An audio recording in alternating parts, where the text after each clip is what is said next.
Todos los imperios se construyeron sobre ella. Todas las guerras se libraron por ella. Todas las civilizaciones que la perdieron desaparecieron. Antes del oro, antes del dinero fiduciario, antes del Bitcoin, existía la tierra, la forma más antigua de riqueza, la primera moneda y la medida más brutal del poder. Bienvenidos al historiador financiero, donde el dinero, el poder y la historia colisionan. Y nada es tan sencillo como parece. Hablamos de la escasez digital como si fuera un invento nuevo, como si el Bitcoin fuera la primera vez que los humanos convirtieron las matemáticas en valor. Pero mucho antes del blockchain, existía otro libro de contabilidad inmutable, grabado no en código, sino en la tierra. La tierra era el activo tangible original, finito, visible, infalsificable. Lo único que no se podía imprimir, extraer ni clonar. Y debido a eso, todos los sistemas que vinieron después, el oro, el crédito, el dinero fiduciario, las criptomonedas, han sido un intento desesperado por recrear lo que ya era la tierra, una reserva de valor respaldada por la realidad. Verás, el dinero nació porque no todo el mundo podía poseer tierras. Era un recibo de acceso, una forma de intercambiar porciones de permanencia sin poseer la tierra en sí. Pero la verdad nunca cambió. La tierra no se creó para servir al dinero. El dinero se creó para servir a la tierra. En el antiguo Egipto, la riqueza no se contaba en monedas, se contaba en acres a lo largo del Nilo. Las llanuras aluviales eran valor.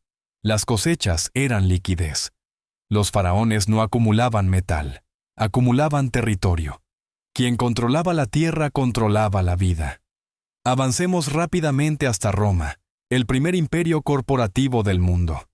El Senado distribuía las tierras conquistadas como latifundios, vastas propiedades trabajadas por esclavos. La tierra no era solo una fuente de ingresos, era ciudadanía, garantía y estatus, todo en uno.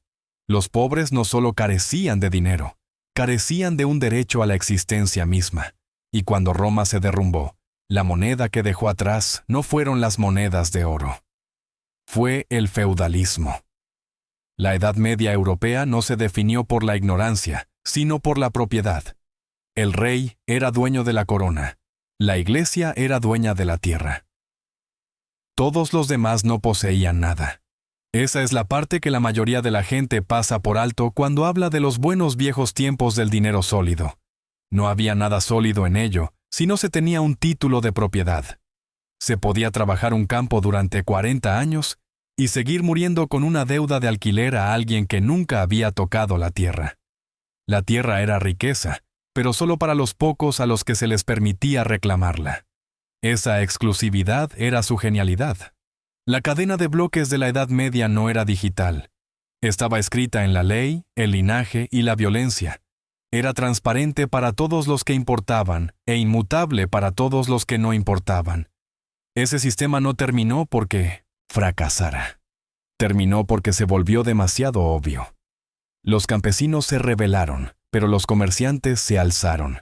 Y cuando llegó el capitalismo, la tierra había evolucionado, no desaparecido.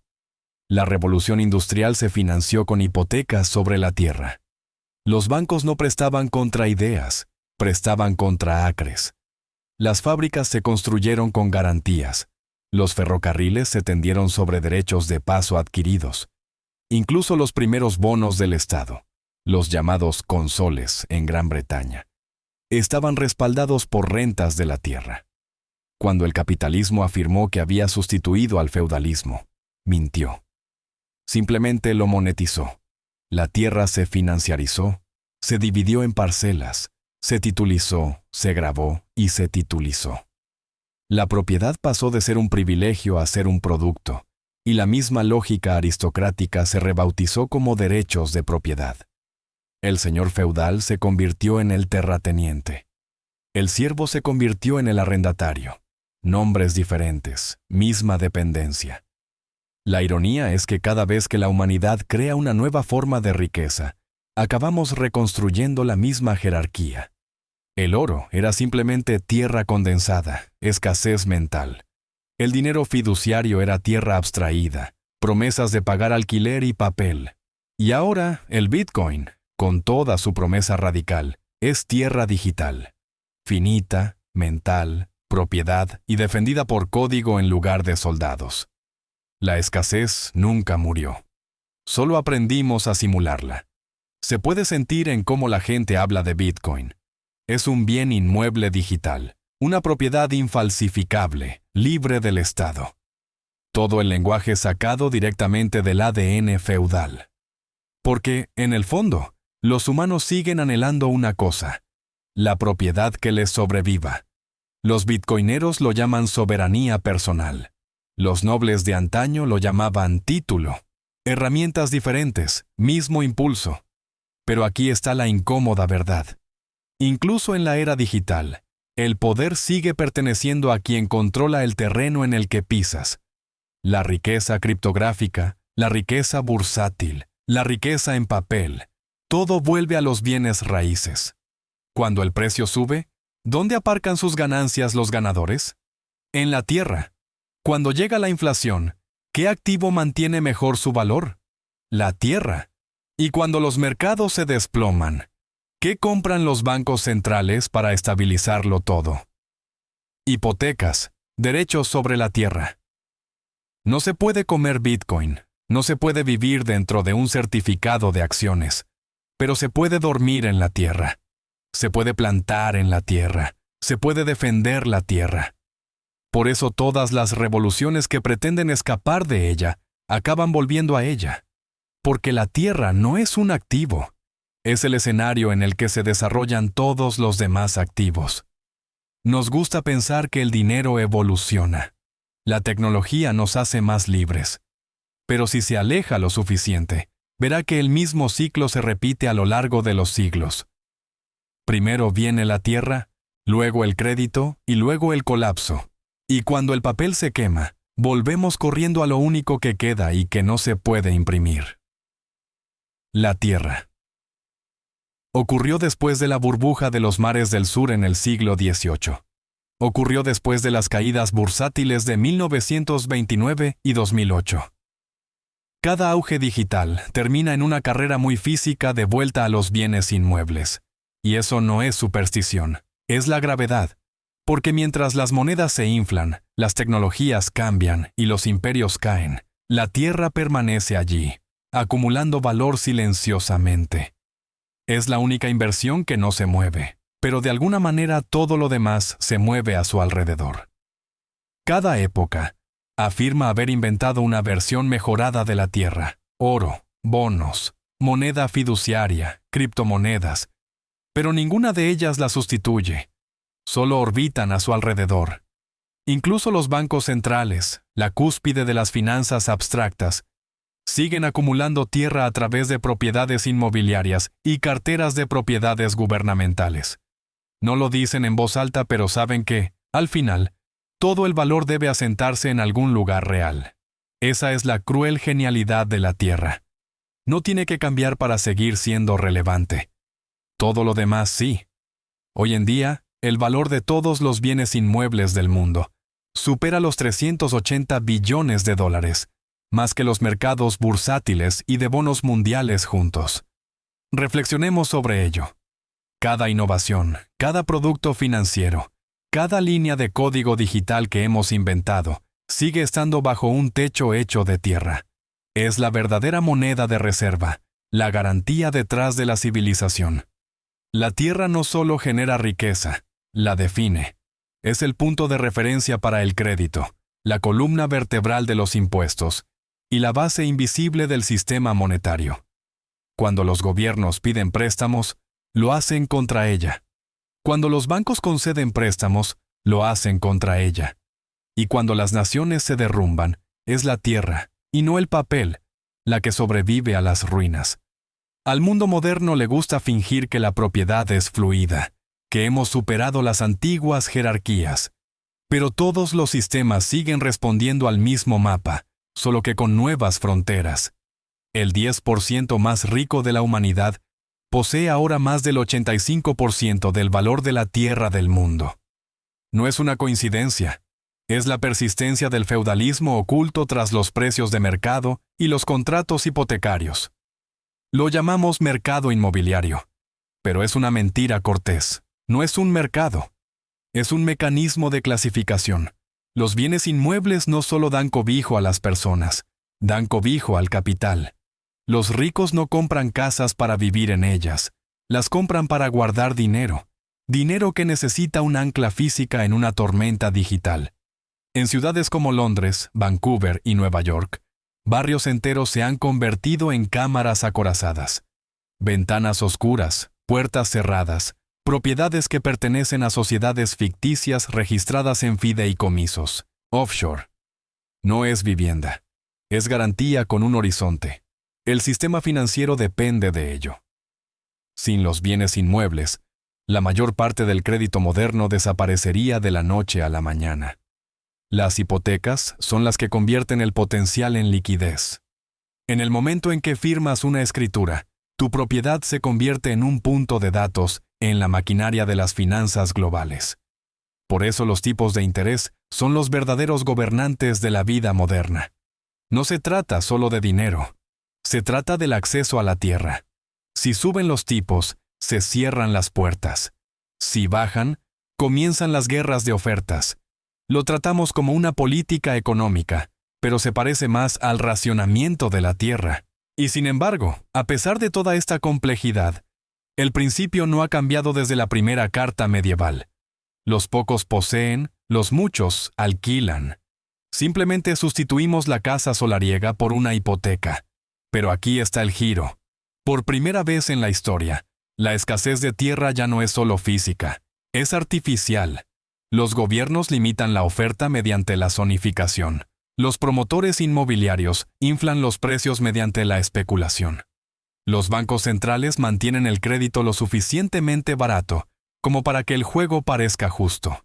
Todos los actores han aprendido a proteger la ilusión de la escasez, porque todo el sistema depende de ello. Si la tierra se volviera realmente asequible, si la propiedad fuera universal, la jerarquía se derrumbaría. Porque la tierra no es solo donde reside el valor, es donde se esconde el poder. Esto se ve más claramente en los países en desarrollo, donde los derechos sobre la tierra siguen siendo inestables. En África, América Latina y partes de Asia, la lucha por la titularidad es la lucha por la supervivencia. Las empresas y las élites compran discretamente millones de acres, a menudo más grandes que países enteros, para la agricultura, el litio o los futuros créditos de carbono. No se trata de operaciones inmobiliarias. Son prerreivindicaciones de recursos para el siglo XXI. La riqueza digital es la ilusión de la liquidez. La tierra es el derecho a extraer la realidad misma. Y eso es lo que hace que la comparación con Bitcoin duela. Se suponía que el Bitcoin iba a romper el monopolio, a dar a la gente una forma de propiedad que los gobiernos no pudieran tocar. Al principio parecía que podría ser así. Un libro de contabilidad descentralizado, un suministro finito, una red al margen de la política. Pero cuanto más tiempo pasaba, más se parecía al mundo al que intentaba sustituir. Los primeros en adoptarlo se convirtieron en los propietarios del ciberespacio. Fueron los primeros en minar, acumularon la mayor parte y ahora alquilan sus propiedades a través de plataformas de intercambio y préstamo. La promesa de libertad se convirtió en otra pirámide de tiempo y acceso. La escasez se concentró una vez más en la cima. Y cuando se obtuvieron esos beneficios, volvieron al mundo real, a los bienes inmuebles. Las ganancias criptográficas se convirtieron en condominios.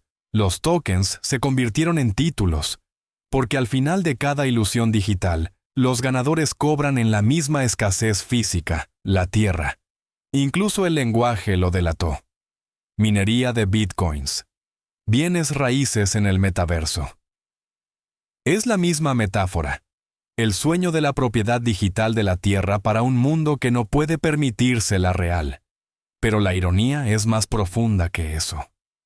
A pesar de todo lo que se habla de descentralización, incluso el Bitcoin depende de la geografía, de la electricidad, del hardware y de los servidores físicos arraigados en algún lugar de la Tierra. Su supuesta independencia es una ilusión. Es tierra otra vez, con una nueva máscara. Entonces, ¿qué significa esto para el futuro de la riqueza? Significa que el juego nunca se trasladó realmente a Internet, solo amplió el tablero, y siguen aplicándose las mismas reglas. Quien controla la escasez, controla el valor. Quien controla el valor, controla el tiempo. Y quien controla el tiempo es dueño del trabajo de todos los demás. Esa es la continuidad oculta de la civilización. Desde los faraones hasta el metaverso, el poder siempre ha sido territorial, no metafórico. Incluso las empresas más ricas del mundo, Apple, Google, Amazon, miden su dominio no solo en servidores o código, sino en huella territorial. Campus enormes, centros de datos, carteras inmobiliarias, porque entienden algo que el resto de nosotros hemos olvidado. Por muy digital que se vuelva la vida, el control sigue requiriendo tierra. Los romanos tenían su imperio. Los británicos tenían sus colonias. Hoy en día son los fondos de inversión inmobiliaria y los fondos soberanos los que compran el planeta pieza a pieza, hipoteca a hipoteca. Y la gente corriente, a pesar de todo lo que se habla de libertad financiera, está más desprovista de tierra que nunca. Ser propietario de una vivienda se ha convertido en la prueba moderna de ciudadanía. La diferencia entre estar dentro del sistema y fuera de él. Alquilar no es un fracaso. Es un impuesto sin legado. Esa es la parte de la historia que nadie te cuenta cuando hablan de Bitcoin o de la democratización de las finanzas. Los ricos no acumulan dinero en efectivo. Acumulan permanencia. Y la permanencia solo existe en un lugar, el suelo bajo tus pies. Porque, al fin y al cabo, cada moneda, cada billete, cada bono o cada ficha no es más que una promesa de que se te permitirá permanecer en la tierra. Ese es el contrato original. Y todo lo demás son comentarios. Puedes inventar nuevas tecnologías, nuevos tokens, nuevas utopías financieras, pero hasta que no resuelvas el problema de la propiedad, solo estarás haciendo simulaciones. Y la historia no recompensa las simulaciones, recompensa a quien tiene la escritura. Así que la próxima vez que alguien te diga que el Bitcoin es oro digital, recuérdale que el oro solo tenía valor porque procedía de la tierra. Y cuando se caiga el Wi-Fi, cuando los mercados se desplomen, cuando los servidores se apaguen, no será la cadena de bloques la que te alimente, será la tierra que alguien más posee. La tierra fue el primer activo y será el último. Porque no importa lo rápido que innovemos, lo alto que volemos o lo virtual que se vuelva nuestro mundo, no se va a crear más. Si esto te ha dado una nueva perspectiva, dale a suscribirse. La historia tiene las respuestas.